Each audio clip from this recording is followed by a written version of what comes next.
வணக்கம் guys. Sorry guys, question வந்து video வந்து பார்த்தீங்கன்னா 30 கொஸ்டினோட வந்து பார்த்தீங்கன்னா ஸ்டாப் ஆயிடுச்சுங்க. ஓகேங்களா? ஸோ அடுத்து 10 கொஸ்டின்ஸ் மட்டும் தனி வீடியோ போய் தரேன். ஓகேங்களா? ஸோ கொஞ்சம் அட்ஜஸ்ட் பண்ணிங்க. இந்த 10 கொஸ்டின் சேர்த்து நீங்கள் என்ன பண்ணுங்கள், மார்க் வந்து சொல்லிவிடுங்க. ஓகேங்களா? Sorry guys. ஓகேங்களா? சரிங்க. இப்போ நம்ம பாருங்கள் 31வது கொஸ்டின் பாருங்கள். தாமிரத்துடன் தொடர்பட்டது காப்பரோட முக்கியத்தாவது காப்பர் பைரேட். அலுமினியத்திற்கு அடுத்து மிக அதிகமாக காணப்படும் உலோகம். குப்ரிக் ஆக்சைடு கருப்பு நிறம் கொண்டது. கலோரிமீட்டர் மற்றும் பாத்திரங்கள் நாணயங்கள் போன்றவை தயாரிக்க பயன்படுகிறது.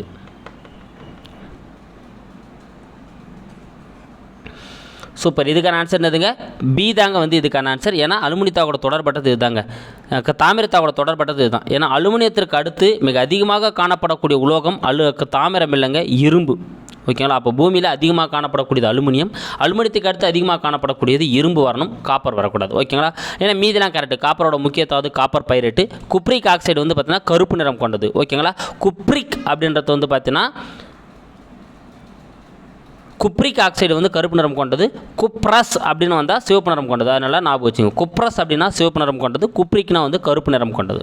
இது வந்து கலோரிமீட்டர் மற்றும் பாத்திரங்கள் நாணயங்கள்லாம் தயாரிக்க பயன்படுகிறது. இதுவும் கரெக்டு தாங்க. ஓகேங்களா? அப்போ பி தாங்க, இரும்பு வந்திருக்கணும். தாமிரத்தை கூட அது வராது. அடுத்து, பற்குழிகளை அடைக்க பயன்படும் ரசக்கலவை எது? பற்குழிகளை அடைக்க பயன்படும் ரசக்கலவை எது?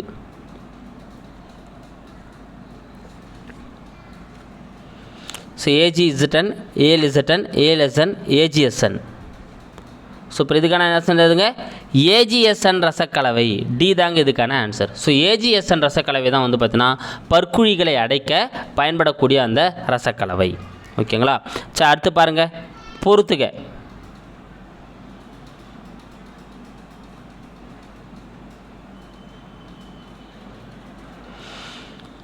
ஸோ ஒவ்வொரு தாதையும் என்ன பண்ணுவாங்க, அடர்ப்பிப்பாங்க இல்லைங்களா? இந்த உலகவியலில் வரக்கூடிய டாப்பிங்க ஒவ்வொரு தாதையும் அடர்ப்பிப்பாங்க. அப்படி அடர்ப்பிக்கிறப்போ வந்து பார்த்தீங்கன்னா ஒவ்வொரு முறையில் அடர்ப்பிக்கிறப்போ வந்து பார்த்தீங்கன்னா எது அதை வந்து அடர்ப்பிக்கிறாங்க அப்படின்னு தான். புவியீர்ப்பு முறை, காந்தப்பரிப்பு முறை, நுரைப்பதிப்பு முறை, வேதி முறை.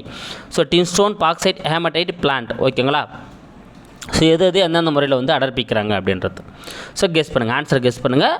நான் ஒன்று ஒன்றா சொல்லிகிட்ருக்கேன். ஓகேங்களா? ஸோ கிட்டத்தட்ட நேரம் ஆன்சர் நீங்கள் கெஸ் பண்ணியிருப்பீங்கன்னு நினைக்கிறேன். சரி, வாங்க நம்ம ஒன்று ஒன்றா பார்க்கலாம். ஃபஸ்ட்டு பார்க்க போகிறது புவியீர்ப்பு முறை. ஸோ புவியீர்ப்பு முறையில் அடர்ப்பிக்கக்கூடிய தாது வந்து பார்த்தீங்கன்னா என்னதுங்க?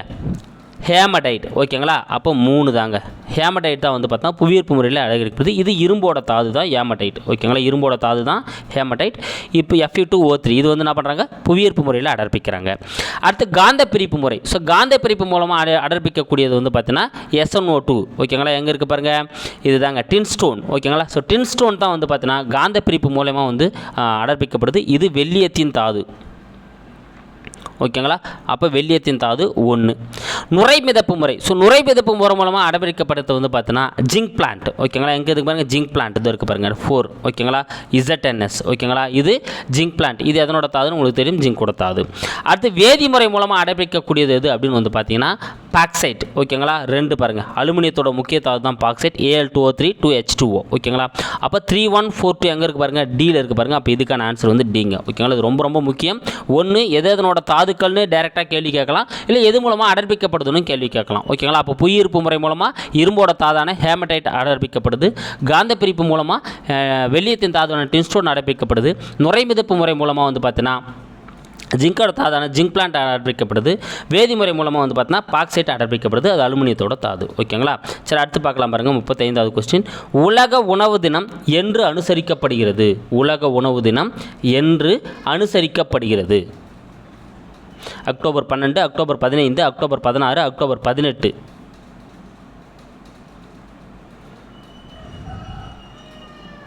சூப்பர். இதுக்கான ஆன்சர் என்னதுங்க? அக்டோபர் 16ங்க. ஓகேங்களா? சி தான் வந்து இதுக்கான ஆன்சர். ஏன்னா அக்டோபர் 15 கை கழுவும் நாள் அப்படின்னு நம்ம சொல்லுவோம். அக்டோபர் 16 வந்து பார்த்தீங்கன்னா உலக உணவு தினம். ஓகேங்களா? அப்போ இது நல்லா ஞாபகம் வச்சுங்க. அடுத்து நம்ம பார்க்க போகிறது 36வது கொஸ்டின். கீழ்கண்டவற்றுள் நைட்ரஜனை கொண்டுள்ள, ஆமாங்க பாருங்கள் 35வது நம்ம சிலபஸ் வைஸாக நம்ம வந்து பார்த்துட்டோம். ஸோ இடையில வந்து பாருங்கள் ஒரு கொஸ்டின் மிஸ் ஆகிருக்கு, கொஸ்டின் நம்பர். ஓகேங்களா? டைப் பண்ணுறப்ப மிஸ் பண்ணியிருக்கேன். 32. ஸோ 32 இல்லை. ஸோ இப்போ 32க்கு வந்து நான் இப்போ ஒரு கொஸ்டின் சொல்கிறேன், அதையும் கவுண்ட் பண்ணிக்கலாம். எதுக்கு நம்ம விடணும்? 32க்கு நான் இப்போ ஒரு கொஸ்டின்ஸ் வித் ஆப்ஷன்ஸ் கொடுக்குறேன், நீங்கள் கெஸ் பண்ணுங்கள் பார்க்கலாம். சொல்லட்டுங்களா?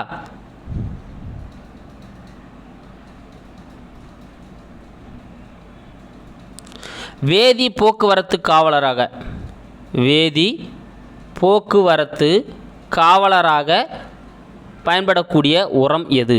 வேதி போக்குவரத்து காவலராக பயன்படக்கூடிய உரம் எது? இதாங்க 32. ஓகேங்களா? ஏன்னா நீங்கள் 32 போட்டு வச்சுருந்துருப்பீங்க, அது வேஸ்ட் பண்ணக்கூடாது இல்லையா? அப்போ வேதி போக்குவரத்து காவலராக பயன்படக்கூடியது இது. ஸோ ஏ ஆப்ஷன்ஸ் பாருங்கள். ஏ ஆப்ஷன் வந்து பார்த்தீங்கன்னா நைட்ரஜன், பி ஆப்ஷன் வந்து பார்த்தீங்கன்னா பொட்டாசியம். நைட்ரஜன், பி ஆப்ஷன் வந்து பார்த்தீங்கன்னா பொட்டாசியம், சி ஆப்ஷன் வந்து பார்த்தீங்கன்னா பாஸ்பரஸ், டி ஆப்ஷன் வந்து பார்த்தீங்கன்னா இவற்றில் எதுவும் இல்லை. ஓகேங்களா? ஸோ கெஸ் பண்ணுங்கள். இதுக்கான ஆன்சர் என்ன அடுத்த கெஸ் பண்ணுங்கள். ஓகே, நம்ம இதுக்கான ஆன்சர் பார்க்கலாங்களா? இதுக்கான ஆன்சர் என்ன பார்த்தீங்கன்னா பொட்டாசியம். ஓகேங்களா? இப்போ வேதி போக்குவரத்து காவலராக பயன்படக்கூடியது வந்து பார்த்தீங்கன்னா பொட்டாசிய உரங்கள் தான். ஓகேங்களா? அப்போ சி தான் வந்து இதுக்கான ஆன்சர் 32. ஸோ அப்போ 33 நம்ம பார்த்துட்டோம், 34 இப்போ நம்ம பார்த்துட்டோம், 35 நம்ம வந்து பார்த்துட்டோம். இப்போ நம்ம பார்க்க போகிறது 36. பாருங்கள், 36லேருந்து லாஸ்ட் 5 கொஸ்டின் வந்து நம்ம ஆல்ரெடி எக்ஸாமில் கேட்கப்பட்ட கெமிஸ்ட்ரி கொஸ்டின்ஸ் நம்ம பார்க்க போகிறோம். கீழ்கண்டவற்றுள் நைட்ரஜன் உரனை கொண்டுள்ள உரம் எது? பாருங்கள், நம்ம ஏற்கனவே சொன்னால் யூரியாலேருந்து கேள்வி கேட்டிருக்காங்க. ஓகேங்களா? பாருங்கள், அப்போ கீழ்கண்டவற்றுள் நைட்ரஜனை கொண்டுள்ள உரம் எது? எதுங்க? யூரியா தாங்க. ஓகேங்களா? ஏன்னா யூரியாவில் 46.6% வந்து நைட்ரஜன் கொண்டு இருக்குது. நைட்ரஜன் உள்ள உரங்களே மிக சிறந்த உரம் யூரியா தான். ஓகேங்களா? இது பாருங்கள், பொட்டாசியம் சல்ஃபேட்னு வந்தப்பே தெரிஞ்சு போச்சு, அது என்ன உரம்? பொட்டாசிய உரம். ஸோ எலும்பு சாம்பல்லாம் இங்கே வர வாய்ப்பே இல்லை. ஜிப்சத்தை பொறுத்தவரை நம்ம பார்த்துருப்போம். ஸோ ஜிப்சம் அப்படின்றது வந்து பார்த்தீங்கன்னா என்ன உரமாக பயன்படுது நம்ம வந்து பார்த்துருக்கோம். ஜிப்சம் வந்து ஒரு அமில உரங்க. ஓகேங்களா? ஏன்னா காரத்தன்மை கொண்ட மண்ணுகளை பயன்படுத்தக்கூடிய அமில உரமாக வந்து பயன்படும். அப்போ யூரியா தான் வந்து பார்த்தீங்கன்னா நைட்ரஜன் உரம். அப்போ ஏ தான் வந்து இதுக்கான ஆன்சர். அடுத்து பாருங்கள், உயர்தர கேசோலன்களின் ஆக்டேன் எண் எது? ஓகேங்களா? ஆக்டேன் எண் எது? பாருங்கள், ஆக்டேன் எண் அப்படின்னா என்னென்னு பார்த்துருக்கோம். நம்ம பெட்ரோலுக்கு பயன்படக்கூடிய அந்த எண் மதிப்பீடு தான் ஆக்டேன்னு பார்த்தோம். அப்போ பாருங்கள், 70, 91 முதல் 94, 100, 0. அப்போ உயர்தர கேசோலன்களோட ஆக்டேன் எண் என்னவாக இருக்கும் அப்படின்றது தான். சூப்பர் ஆன்சர், நீங்கள் கெஸ் பண்ணுங்கள். இதுக்கான ஆன்சர் என்ன அப்படின்னு வந்து பார்த்தீங்கன்னா 91 to 94. பி தாங்க வந்து இதுக்கான ஆன்சர். அடுத்து நம்ம பார்க்க போகிறது மின்சார பல்புகளில் நிரப்புவதற்கு எந்த வாயு பயன்படுகிறது? ஸோ இந்தமாரி தனிமங்கள் இருந்தும் வந்து பார்த்தீங்கன்னா ஒரு கொஸ்டின்ஸ் கேட்டுகிட்டே இருப்பாங்க. மின்சார பல்புகளில் நிரப்புவதற்கு எந்த வாயு பயன்படுகிறது? Radon, argon, krypton, neon. Answer guess பண்ணுங்கள் கைஸ். சூப்பர். இதுக்கான ஆன்சர் என்ன அப்படின்னு வந்து பார்த்தீங்கன்னா ஆர்கான், பி தாங்க. ஓகேங்களா? ஸோ ஆர்கான் வாயு தான் வந்து பார்த்தீங்கன்னா மின்சார பல்புகளில் நிரப்புவதற்கு வந்து பயன்படுதுங்க. ஓகேங்களா? அடுத்து நம்ம பார்க்க போகிறது மனித உடலின் வெப்பநிலையில் உருகக்கூடிய உலோகம் எது? ஸோ நான் எப்படி கேட்கலான்றனா உள்ளங்கையில் வைத்தாலே உருகும் உலோகம் அப்படின்னு வந்து கேட்பாங்க. ஓகேங்களா? அப்போ பாடியோட ஹியூமனோட பாடி டெம்பரேச்சரில் வந்து உருகக்கூடிய உலோகம் எது? Gallium, indium, thallium, boron. ஓகேங்களா? ஸோ ஆன்சர் கெஸ் பண்ணுங்கள். சூப்பர். இதுக்கான ஆன்சர் என்ன அப்படின்னு வந்து பார்த்தீங்கன்னா கேலியம் தாங்க. ஓகேங்களா? ஸோ ஏ தான் வந்து இதுக்கான ஆன்சர். இதுதான் வந்து என்ன பண்ணும், நம்ம கையில் வச்சாலே என்ன பண்ணிடும், உருகக்கூடிய அந்த வெப்பநிலை கொண்டது. என்ன காரணம் அப்படின்னு வந்து பார்த்தீங்கன்னா இதனோட டெம்பரேச்சர் 29.8 டிகிரி செல்சியஸ். நம்ம பாடியோட டெம்பரேச்சர் எவ்வளோங்க? கிட்டத்தட்ட 36.9. So 37 degree Celsius. அப்போது இந்த உருகுநிலை கம்மின்றதுனால நம்மளோட பாடி டெம்பரேச்சரில் இது என்ன ஆகிடும், உருகிடும். ஓகேங்களா? அப்போ கேலியம் அப்படின்றது தான் இதுக்கான ஆன்சர். அடுத்து டி தொகுதி தனிமங்கள் எவ்வாறு அழைக்கப்படுகின்றன? பாருங்க, 40வது கொஸ்டின். டி தொகுதி தனிமங்கள் எவ்வாறு அழைக்கப்படுகின்றன? கார உலோகம், காரமண் உலோகம், இடைநிலை தனிமங்கள், உள்ளிடைநிலை தனிமங்கள். சூப்பர். இதுக்கான ஆன்சர் என்ன நீங்கள் கெஸ் பண்ணிட்டு இருப்பீங்க, நான் ஆல்ரெடி நான் சொல்லியிருக்கேன். ஸோ இதுக்கான ஆன்சர் என்ன அப்படின்னு பார்த்தீங்கன்னா சி, இடைநிலை தனிமங்கள். என்னதுங்க? இடைநிலை தனிமங்கள் அப்படின்றது தான் வந்து இதுக்கான ஆன்சருங்க. ஓகேங்களா? அப்போ கார உலோகம், கார மண் உலோகம் இது ரெண்டுமே எஸ் தொகுதி தனிமங்கள். உள்ளிடைநிலை தனிமம் அப்படின்றது எஃப் தொகுதி தனிமம். இடைநிலை தனிமம் தான் டி தொகுதி தனிமம். அப்போ சி தான் வந்து இதுக்கான ஆன்சர். ஓகேங்களா?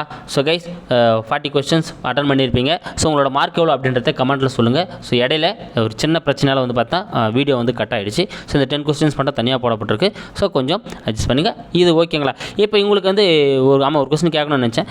இப்போ லைவ் டெஸ்ட் போகிறத விட இது உங்களுக்கு பெட்டராக இருக்கா அப்படின்றத ஃபீல் பண்ணுங்கள். ஏன்னா லைவ் டெஸ்ட் போடுறப்போ வந்து பார்த்தோன்னா நிறைய பிரச்சனைகள் இருக்குது. சில நேரங்களில் நெட்வொர்க் சரியாக கிடைக்கலனா விஷுவல் கிளியராக தெரிலன்றாங்க. ஓகேங்களா? அதனால் இதெல்லாம் வந்து உங்களுக்கு இதுமாரி ஓகே, இதுமாரி டெஸ்ட் போட்டாலும் ஓகே அப்படின்னா சொல்லுங்கள். நம்ம இதேமாரி கூட நம்மளாம் ஃபாலோ பண்ணலாம். ரெக்கார்ட் பண்ணிவிட்டு உங்களுக்கு வீடியோ அப்லோட் பண்ணிடுறேன். ஸோ உங்களுக்கு அது வந்து யூஸ்ஃபுல்லாக இருக்குதா அப்படின்றத நீங்கள் கமெண்ட்டில் சொல்லுங்கள். மேக்ஸிமம் உங்களோட மார்க் எவ்வளோ அப்படின்றத சொல்லுங்கள். எங்கே தப்பு பண்ணிக்கிறேன்றதை கெஸ் பண்ணுங்கள். ஏன்னா ரிவிஷன் டெஸ்ட் அப்போ மறுபடியும் கெமிஸ்ட்ரி நீங்கள் படிக்க வேண்டியது இருக்கும் சண்டே ரிவிஷன் டெஸ்ட்டுக்கு. ஸோ அதுக்கு நல்லா படிங்க. அடுத்து வந்து பார்த்தீங்கன்னா பயாலஜி டெஸ்ட் சொல்லியிருக்கேன். ஓகேங்களா? ஸோ பயாலஜி டெஸ்ட் வந்து பார்த்தீங்கன்னா கண்டிப்பாக நான் உங்களுக்கு எங்களால் முடிஞ்சிருக்கும் நான் இது பண்ணுறேன். நான் டியூட்டி முடிச்சுட்டு வந்து கண்டிப்பாக இது பண்ணிடுறேன். ஓகேங்களா? So thank you guys. அடுத்த வீடியோவில் உங்களை நான் சந்திக்கிறேன். மார்க் எவ்வளோ அப்படின்றதையும் கமெண்ட்டில் சொல்லுங்கள். ஸோ லைக் பண்ணுங்கள். முடிஞ்ச வரைக்கும் எவ்வளோ லைக் பண்ண முடியுமோ லைக் பண்ணுங்கள். அப்போ தான் எனக்கு வீடியோ போட கொஞ்சம் இன்ட்ரெஸ்ட்டாக இருக்கும். ஓகேங்களா?